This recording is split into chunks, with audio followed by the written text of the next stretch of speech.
Hey everyone, so I'm going to be doing sorry, I have the hiccups. Fragment Friday, and just a quick update. Yes, these are real glasses. They're magnetized a little bit in this eye, my left eye, because I'm farsighted and stuff. But I've had these for about a year, and I just started really wearing because I just realized I need to really start wearing them. And so the thing is, my eye doctor said, "Oh, you don't really need them and stuff." But so basically, I didn't really need to wear them, but I actually really do need to wear them. So we're gonna get a new eye doctor because my mom doesn't really trust his observations. So yeah, and I'm in a new area. I actually like this area because this is where I like to read books now. This little chair beside my bookshelf and stuff. So yeah, so now with the reading. I'm going to be reading from Radiance by Alyson, Noel. Yeah. And the chapters are super, super short. So I'm going to read from chapter 1 till whenever I stop. So excuse my hiccups, by the way. Most people think that death is the end of life, of good things, the end of, well, pretty much everything. But those people are wrong. Wrong.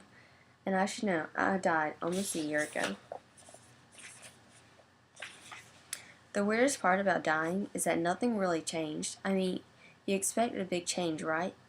Because dying, well, let's face it, it's pretty dramatic stuff. They write songs about it, books and screenplays too. Heck, it's even a major theme on Saturday morning cartoons. But the thing is, it's nothing like you see on TV. Nothing at all. Take me, for instance. I'm living, or make that dead proof. That really isn't so different. Or at least not at first, and at least not in a bad way, like you probably think. Because the truth is, the moment I died, I actually felt more alive than ever. I could jump higher, run faster, and I could even walk through walls if I wanted, and that's pretty much what gave it away. The walking through walls part. Since it's not like I could do that sort of thing before, so that's how I knew something was up, something serious. But up until then, it all just seemed like a really cool side trip. Like my dad just decided to take a sudden turn none of us were expecting. One moment he was cruising down a curving highway, while I was singing along to my iPod with my dog Buttercup resting his head on my lap, doing my best tune out my bossy older sister ever, who particularly lived to torment me. And the next thing I knew, we were somewhere else entirely. I'm so sorry.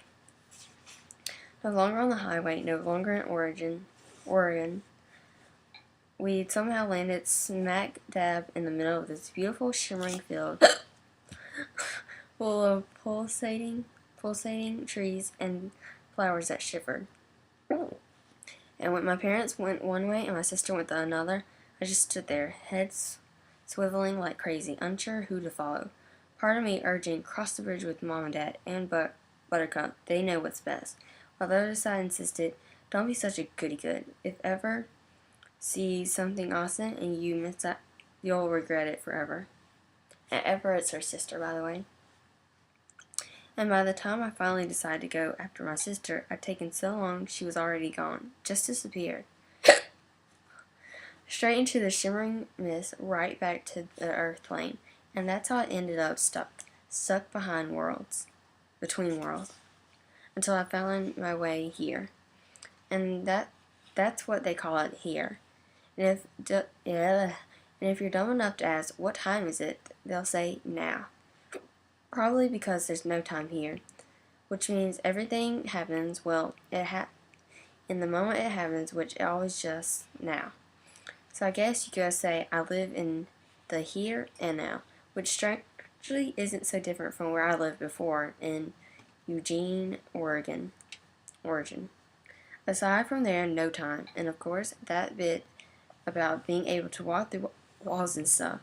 But other than that, and the fact that I can manifest anything I want, stuff like houses and cars and clothes, even animals and benches, simply by imagining it, it's all pretty much the same. My parents are here. My grandparents too. Even my sweet yellow lab Buttercup made it.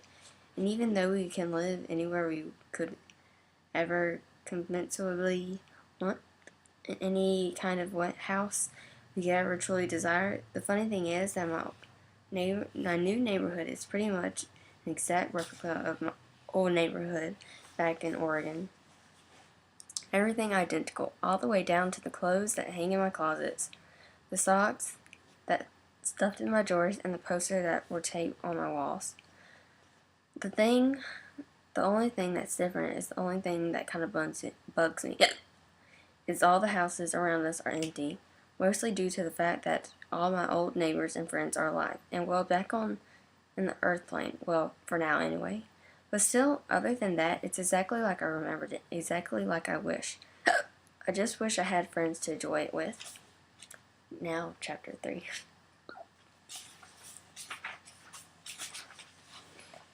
When I woke up this morning, oh, that's another thing. You probably thought I didn't need sleep, right? Well, at first, that's what I thought too. But my parents explained to me we are, in a sense, more alive than ever, made up of energy in the purest form, and after a long day of creating and manifesting, and well, whatever else people choose to do here, the energy requires a little downtime, a little shut-eye in order to rest, recuperate, and regenerate, which again is no different from life on the earth plane.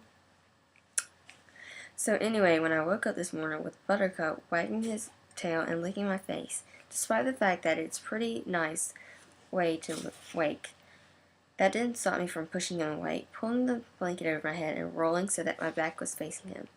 My eyelids squinched together as tightly as they would go, and I tried to find my way back to the dream as Buttercup continued to whimper and whine and pot me. And just as I was about to push him away yet again, that's when I remember.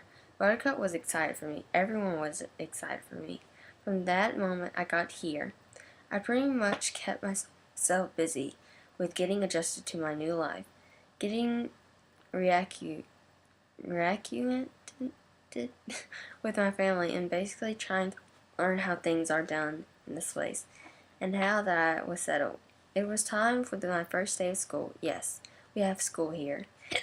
It's not cloud lounging, hard playing, and since everyone was acting so excited about it, it became my job to act excited too.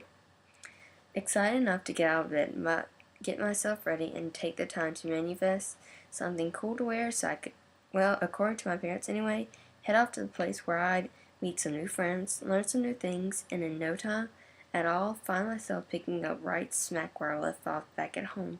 And no matter how much I doubt that, no matter how much I am willing to bet just about anything, that there was no way that I could turn out to be even remotely true, I just smiled and went along with it, wanting them to think I was eager for the moment as they clearly were. So I'm going to stop there, and that's chapter 3. So far I think this is a pretty good book. And so that's Fragment Friday reading for this week, and see you guys later. Bye!